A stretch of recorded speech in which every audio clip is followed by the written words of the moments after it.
Muraho neza nshuti bakunzi ba Renaissance 5 TV, ikaze kuri YouTube channel yacu.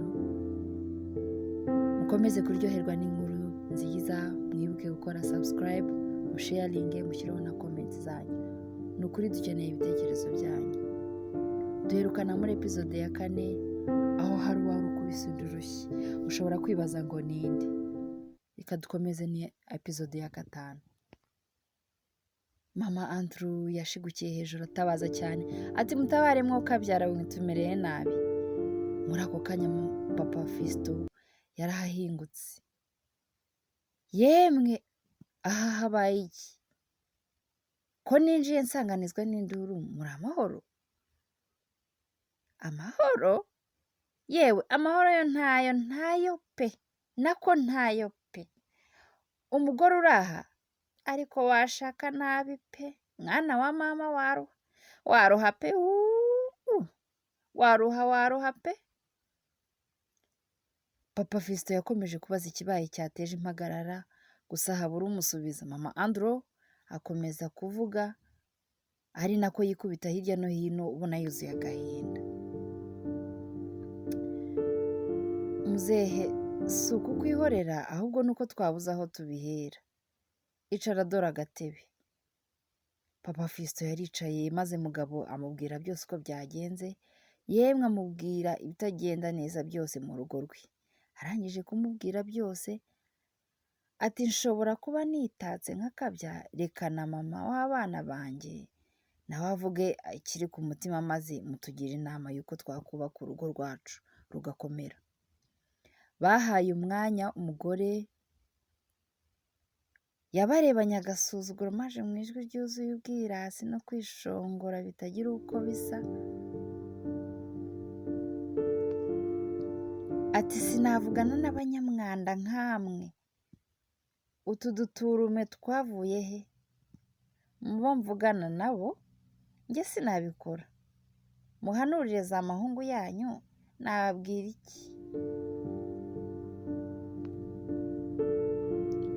Ariko papa nshuti urye njye tugere mu rugo ntuzarwinjiramo.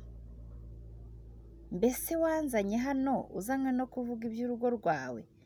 Kagabo katagira epfo na ruguru, ni ukukabona kazunguza urutwe gusa.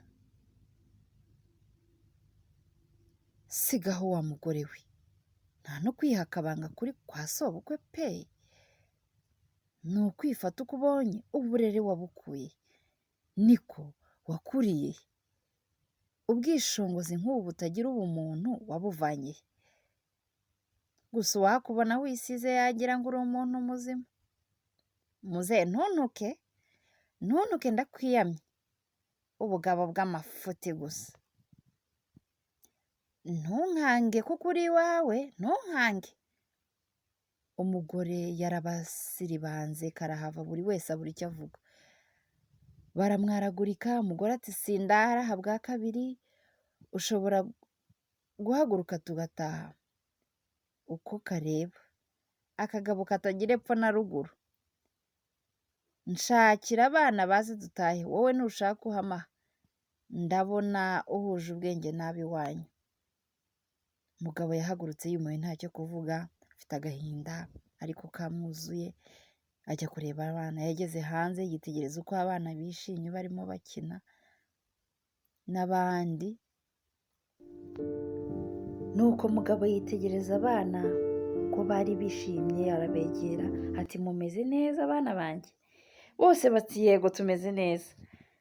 Ngaho muzana tuganira abana. Abana baramwegereye batega amatwi ibyo yababwiraga.